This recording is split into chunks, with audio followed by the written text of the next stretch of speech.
두 번째 이슈입니다. 전기차 화재 안전관리 대책이 나왔습니다. 이 이야기 나눠보도록 하겠습니다. 한세경 경북대학교 전기공학과 교수와 함께합니다. 안녕하십니까? 네, 안녕하세요. 자, 인천 청라 아파트 지하 주차장에 사고가 났던 게 지난달 1일이었었고요. 한 달여 만에 정부가 정말로 고심 끝에 이번에 대책이 나왔습니다. 전기차 화재 안전관리 대책이거든요. 내용이 꽤 많습니다. 일단 바로 들어가 보죠. 어떤 내용이 담겨 있었습니까? 네, 뭐 말씀하신 대로 내용이 한 10여 개 이상으로 굉장히 방대하고요. 네. 크게 보면 한 4가지 정도의 카테고리로 정리를 할 수 있을 것 같아요. 네. 하나는 일단 정부 차원에서 배터리 관리 역량을 좀 강화하겠다라는 측면이 있고요. 그다음에 제조사들의 이런 제조물 책임 범위를 좀 넓히겠다. 네. 그리고 배터리 안전 진단 기능을 강화하겠다. 네. 그리고 이제 마지막으로는 화재가 발생했을 때 이런 화재 대응 역량을 좀 강화하는 쪽으로 소방. 예, 네. 소방이겠죠. 그렇게 이제 크게 보면 4가지 골자가 있는 것 같고요. 이제 각각에 있어서 좀 핵심적인 내용들이 있습니다만 일단 첫 번째 이제 정부의 관리 기준 강화는 네. 이제 배터리 사전 인증제. 지금은 뭐 우리가 이제 자기 인증제로 자동차를 만들고 있는데 그렇죠. 이제 이런 것들을 사전 인증제로 좀 바꾸겠다. 예. 이런 부분이 좀 있고. 네. 그리고 이제 두 번째 제조사의 어떤 책임 범위 확대는 충전기 제조사와 전기차 제조사들에게 책임보험 뭐 강제 가입 의무화 이런 것들이 또 하나 있을 것 같고요. 그다음에 이제 세 번째 그 배터리 안전 진단 기능 강화는 결국 그 사전에 어떤 예방 조치를 할 수 있도록 그런 이제 진단 기능을 좀 고도화하고 그런 네. 것들을 시스템화해서 사용자들에게 미리 좀 그런 것들을 알릴 수 있는 형태로 가겠다. 네. 이런 게 될 것 같아요. 그렇습니다. 제가 세부적인 내용은 하나씩 또 짚어볼 텐데 그 전에 이런 의견이 있습니다, 교수님. 지금 충전 쪽도 한번 이제 규제를 그러니까 보완을 하고 배터리 제조사한테도 이제 책임을 함께 물어야 되는데 네. 상당수 전문가들이 이를 위해서는 자동차 관리법을 개정해야 된다. 왜냐? 현재 자동차 관리법에서는 배터리 회사의 조사가 불가하다. 이게 무슨 얘기입니까? 왜 이게 네. 불가하죠? 왜냐하면 이번 정부 대책은 이제 규정이니까 네. 법을 바꿔야 돼. 법을 뛰어넘을 수는 없잖아요. 이게 무슨 내용인가요? 우리나라는 미국과 함께 자동차를 제조하고 판매하는 데 있어가지고 예. 자기 인증제라는 것을 택하고 있습니다. 그러니까 어떻게 보면 제조사들이 스스로 본인들의 어떤 그 규율을 만들어서 예.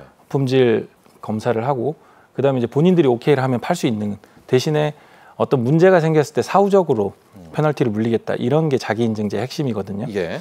그런데 이제 이게 미국 같은 경우는 PL법이라고 아마 들어보셨을 거예요. 예.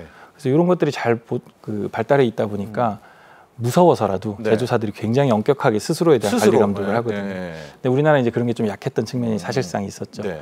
그래서 그걸 특히 이번 이제 전기차 화재들을 보면서 이렇게 중요한 제품인 만큼 안전과 지대한 영향이 있는 제품인 만큼 사전 인증제로 좀 바꾸겠다. 그리고 그 시기를 좀 앞당기겠다 하는 게 이번 대책의 핵심인 것 같습니다. 근데 법을 꼭 바꿔야지 그게 되나요? 그렇죠. 그걸 하지 않으면은 사실상 그 자동차 내부에 들어가는 부품, 배터리도 그 부품이잖아요. 그렇죠. 그런 것들에 대해서 강제적으로 뭔가 고지를 한다든가 어떤 출처를 밝히거나 정부가 나설 수 없네. 네, 그런 것들을 할 수 있는 방법이 없어요. 미국은 그게 가능합니다. 그게 가능한데. 네.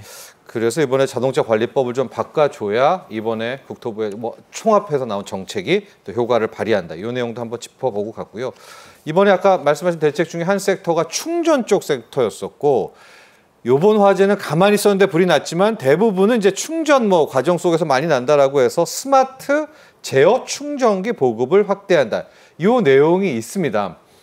교수님 보시기에 좀 효과 어떤 내용인지 또 요거대로 하면 상당수 좀 화재의 리스크를 좀 줄일 수 있는지에 대한 평가도 부탁드립니다. 먼저 조금 오해가 있으신 것 같은 부분들이 있어요. 이게 전 국민적으로 확산된 오해 중에 하나인데요. 네, 풀어주세요. 네, 네. 사실은 이제 충전 중에 말씀하신 대로 그 화재 사고가 좀 있었단 말이에요. 네. 그러다 보니까 왠지 충전기가 뭔가 잘못해서 그렇게 됐을 것 같은 인상들이 있어요. 거기가 위험할 것 같아요. 그런데 사실이 그렇지가 않습니다. 그러니까 충전기는 일종의 콘센트 같은 역할을 하고요. 특히 완속 충전기 같은 경우에는. 그래서 우리가 220V 콘센트에 드라이기를 꽂아 쓰다가 불이 나면 드라이기를 뭐라고 해야지 콘센트를 뭐라고 하지 않잖아요. 그렇죠. 네, 그런 상황이라고 보시면 돼요. 근데 이제 충전 중에 불이 나는 거는 아무래도 충전을 하게 되면 에너지가 올라가고 에너지 밀도가 올라가고 또 이제 밤새 충전을 하다 보니까 그 방치한 상황에서 불이 나는 상황이 많다 보니까 아무래도 그 충전기가 뭔가 역할을 해서 잘못된 것 같다라는 조금 그런 잘못된 인상들이 심어져 있어요. 사실상 이제 충전기가 거기서 어떤 결정적인 역할을 한 건 아니고요. 화재. 그래서 이제 그 부분은 조금 짚고 넘어가야 될 것 같습니다. 그런데 이제 말씀하신 그 스마트 제어 충전기 보급은 왜 그럼 대책으로 나왔냐? 그러니까요. 예, 이거는 이제 조금 맥락이 달라요. 그러니까 지금 이 화재의 원인이 사실은 이제 배터리잖아요. 그런데 이 배터리라는 게 기계 장치처럼 어떤 외부적으로 소음이나 단순한 어떤 동작성을 보고 판단할 수 있는 고장 여부를 판단할 수 있는 장치가 아니에요. 그러다 보니까 굉장히 은밀하고요. 그다음에 온오프가 명확하지 않습니다. 고장과 정상의 여부가. 그래서 이 그레이 존이 굉장히 넓어요. 그리고 그 안에 셀이 굉장히 많습니다. 수백 개씩 있어요. 그러다 보니 그거를 외부적인 현상으로만 보기는 어렵고 데이터를 가지고 어떤 운행되는 과정, 그다음에 충전 중인 과정에 그 수백 개의 셀 하나하나에서 올라오는 데이터를 계속 모니터링하면서 그걸 통해서 이상 여부를 찾아내겠다 하는 게 사실 이번 뒤에서도 나올 그 BMS 배터리 안전진단 기능 관련된 핵심적인 내용이 그거예요. 그게 핵심이다. 그런데 이제 그러려면 데이터를 끄집어내는 어떤 방법이 있어야 되잖아요. 충전기가 그 데이터를 끄집어내는 마중물을 하겠다는 겁니다. 이 스마트 제어 충전기가. 저희가 알고 있는 거가 좀 다르네요. 이 스마트 제어 충전기는 충전을 제어해가지고 화재를 막는다라고 했는데 그게 아니라 그걸 통해서 실은 배터리에 문제가 있나 없나를 감지하는 그 마중물이다. 제어라는 말이 있으니까 사실 말씀하신 것도 맞긴 해요. 그런데 제어가 주목적이라기보다 우선은 감지예요. 감지를 하려면 데이터를 끄집어내는 역할을 하고 그다음에 그 진단을 또 충전기가 하는 건 아닙니다. 진단은 조금 더 바깥 외부 시스템에서 해야 되고요. 그렇게 진단된 결과로 가령 불이 날 것 같은데 충전을 계속하고 있으면 안 되잖아요. 멈춤. 뭐 그런 거를 멈추게 한다든지 그런 제어를 할 수 있는 거죠. 근데 기존의 충전기는 전혀 정보가 없어요. 그러니까 배터리가 불이 나건 말건 얘는 그냥 콘센트 계속 열어놓고 있는 거예요. 아날로그죠. 꼽아놓으니까. 좋습니다. 또 하나 특이했던 것이 최초의 화재가 났을 때 다양한 언론에서 지적했던 부분이 충전율 80% 충전하면 안 된다 했는데 서울시도 또 그런 대책을 또 강행도 했었지 않습니까? 없습니다. 충전율은 왜 없어진 거예요? 충전율은 괜찮아요? 100%씩 해도? 그게 이제 논란이 좀 많았습니다. 사실 이제 서울시에서도 좋은 취지로 얘기를 한 거죠. 그 충전율을 낮게 설정을 하면 안전한 건 확실합니다. 상대적으로. 그래요? 그것도 다만 맞네요. 이제 제가 비유를 하자면 이럴 것 같아요. 술을 매일 맥주를 한 잔 마시는 사람과 한 잔도 안 마시는 사람 중에 누가 더 안전할까요? 한 잔도 안 마시는 사람이 더 안전하잖아요. 근데 또 한 잔 마신다고 크게 문제가 되진 않아요. 그래서 그런 문제예요. 그거는 이제 개인의 판단에 의해서 해야 될 부분인데 어떻게 보면 이제 행정부죠. 행정부인 서울시에서 그거를 좋은 취지에서 했지만 강제로 술을 한 잔도 먹지 마라고 하는 거와 비슷한 상황인 거죠. 그러니까 그걸 왜 당신이 개입을 합니까? 내가 판단할 문제지 라는 반발 같은 거예요. 그러니까 이번 정부 종합대책에서도 그걸 강제화하는 부분은 좀 빠진 것 같습니다. 그러니까 이제 아주 전문적으로 갔을 때는 이 충전율과 배터리 화재의 상관도는 좀 있습니다. 있긴 있으나 그러나 그게 이제 제조사에서 100%라고 소위 얘기하는 부분까지 써도 그 보장 기간, 수명 기간 동안 큰 문제는 없을 거야라는 어떤 많은 실험을 가지고 만든 거거든요. 좋습니다. 이제 거기서 뭔가를 더 추가적으로 제재한다는 게.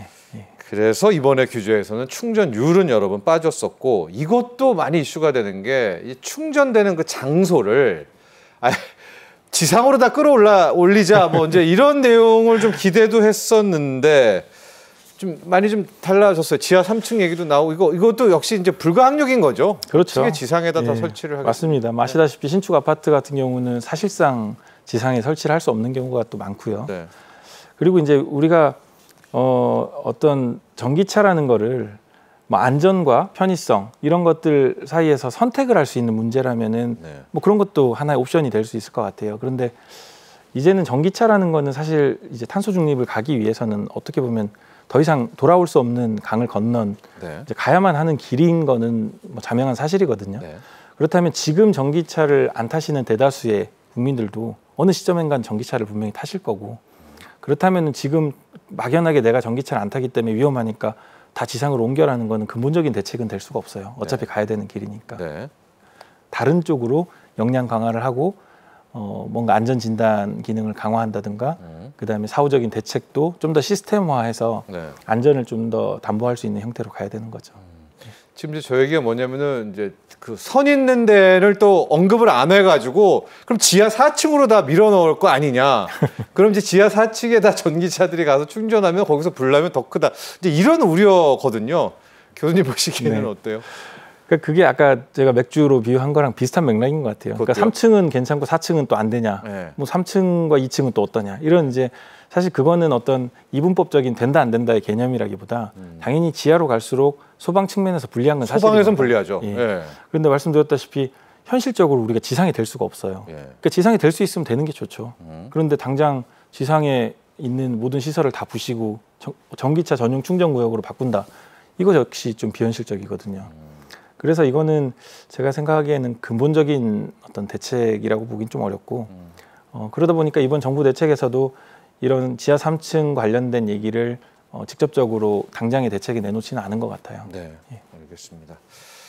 자, 신축 아파트는요, 아예 이게 안 됩니다. 기술상 위에 그 지상 주차장들이 없는 아파트들이 많잖아요. 그렇기 때문에 아마 정부도 이런 부분들 많이 고려했다 이런 점들 체크하시면 될 것 같고요. 또 하나가 교수님 앞서도 이야기해 주셨지만은 이번에 책임보험 의무화가 있어서 이 전기차 쪽에도 하나, 충전소 쪽에도 하나, 이제 양대 쪽에 다 좀 어느 정도의 책임을 좀 부과하는 이제 그런 내용이 담겨 있죠. 네, 그 방향 자체는 저는 이제 옳은 것 같습니다. 네.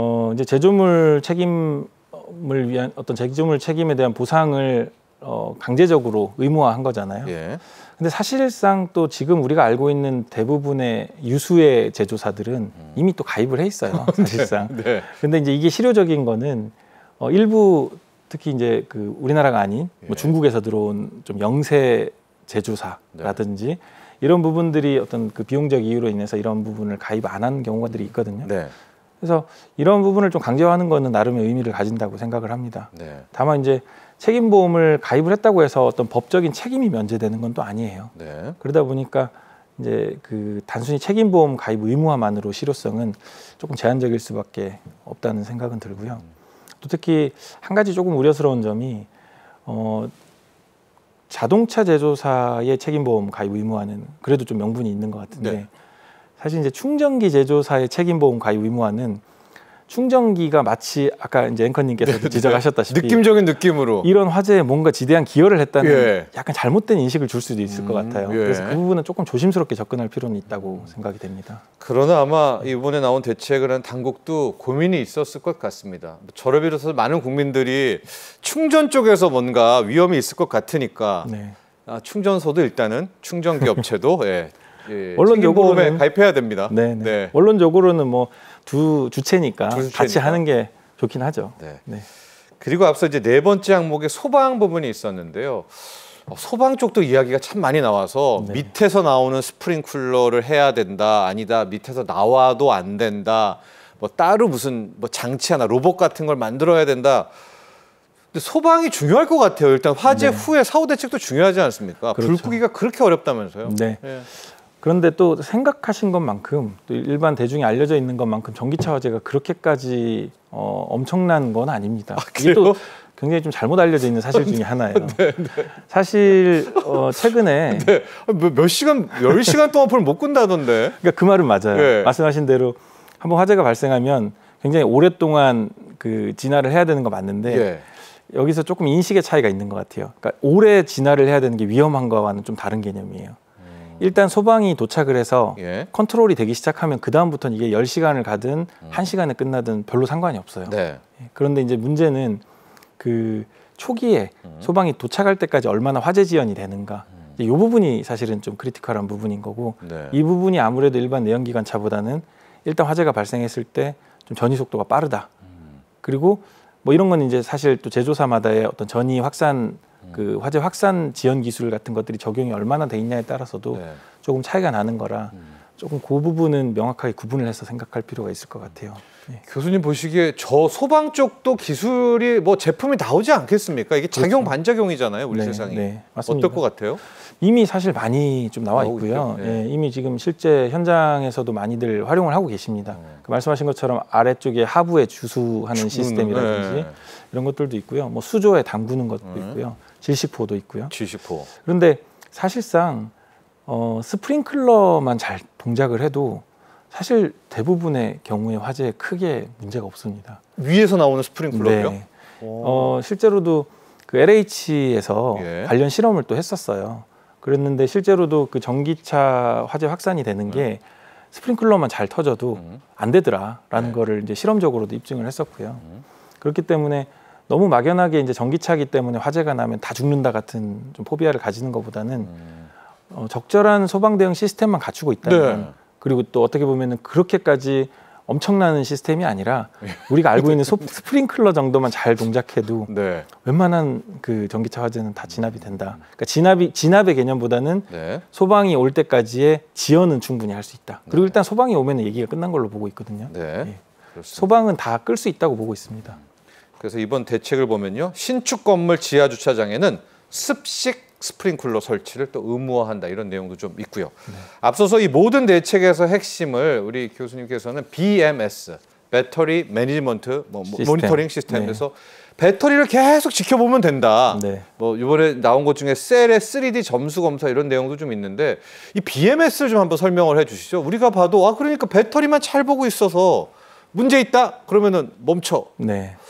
그게 안 된단 말입니까? 그게 디지털이잖아요, 전기차. 제가 아까 말씀드린 대로 네. 전기차, 특히 이제 배터리의 이상이라는 건 일반적인 기계 장치들처럼 명확하게 온오프식의 이상을 감지하기 조금 어려워요. 예를 들어 타이어가 터지면 이거 터졌다 안 터졌다가 너무 명확하잖아요. 하고 요즘엔 뜹니다. 그렇죠. 타이어에 플랫 타이어, 그렇죠. 뭐 구멍 났다 이게 떠요. 맞습니다. 앞에 모니터링에. 그런데 이제 배터리라는 거는 된장국하고 비슷한 것 같아요. 이게 조금 짠 것 같은데 어떤 사람은 안 짠 것 같고, 그러니까 네. 그레이존이 굉장히 넓습니다. 그 모니터에 안 뜨나요? 그래서 판단의 기준이 굉장히 애매하고요. 네. 이걸 정상이다 비정상이다라고 판단하는 게 굉장히 좀 애매한 측면들이 있습니다. 그러다 보니까 이 애매한 측면을 누가 판단하냐, 네. 그다음에 어떤 식의 그 이해 당사자냐에 따라서도 판단 기준이 결과가 달라질 수도 있어요. 기준을 세워야 되니까. 네. 그리고 이제 물론 진단 기법 자체도 예전처럼 그렇게 간단하게 뭐 크게 이상 징후가 나타나는 게 아니다 보니까 어려울 수 있어요. 그런데 이제 최근에 그런 빅데이터를 활용해서 진단하는 기법이나 이런 것들이 많이 발달이 돼 있기 때문에 사실상 앵커분께서 말씀하신 사전 감지라는 게 가능합니다. 네. 적어도 불이 나기 5분 전일 수도 있고 10분 전일 수도 있고요. 네. 또 이게 그 암처럼 진행성으로 오랜 기간 동안 문제가 지속되거든요. 네. 그래서 몇 주 전 혹은 네. 며칠 전에도 감지할 수도 있는 여지가 충분히 있어요. 그런데 이제 이게 그동안 안 됐던 이유는 첫 번째는 이제 진단 기술이 BMS 혼자 하기에는 조금 더 부족한 측면이 없잖아 있고요. 이제 네. 같이 해야 될 측면이 있어요. BMS는 로컬 장치다 보니까.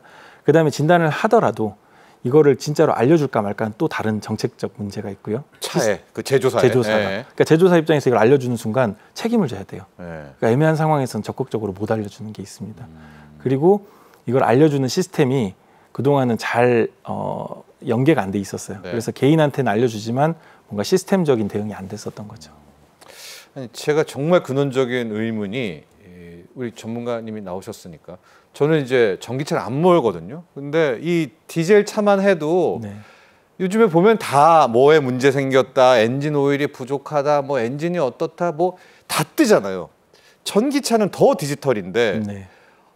배터리에 뭔가 문제 있으면 딱 빨간불 뜨면은 정비소에 가서 고치고 화재 진압하고, 이게 안 된다는 게 잘 이해가 안 됐거든요. 네. 예, 이게 왜 안 됩니까, 도대체?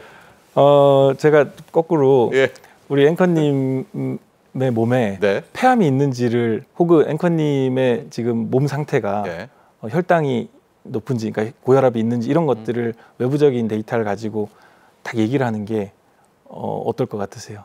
굉장히 모호할 것 같지 않으세요? 예. 징후는 있지만 그런 거랑 비슷한 거예요.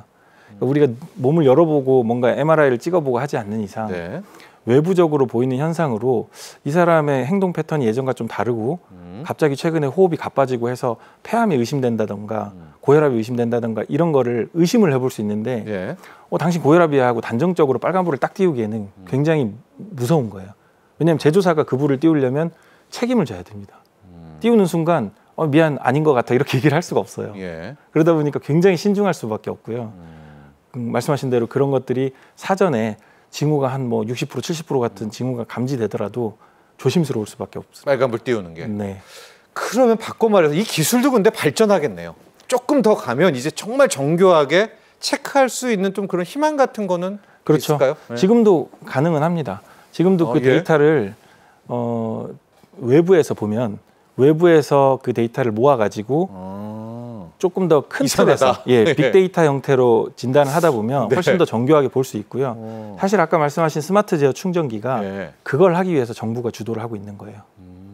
외부에서 이해 당사자가 아닌 좀 더 객관화된 형태로 진단을 하고 사전에 뭔가 고지를 할 수 있는 그런 시스템을 갖추기 위한 첫 단추가 스마트 제어 충전기인 거죠. 왜냐하면 충전하는 순간 일종의 그게 청진기 같은 역할. 그렇죠. 네. 그래서 얘 배터리가 좀 이상하다 아니다. 정확한 비유를 하신 것 같습니다. 청진기다. 자, 정리를 해보겠습니다. 이번에 당국도 정말 심도 있게 노력 많이 해서 고민 끝에 대책이 나왔는데 조금 더 강화해야 될 부분들이 있다. 하면 어떤 방향으로 나가면 좋겠다. 한번 총평 좀 부탁드립니다.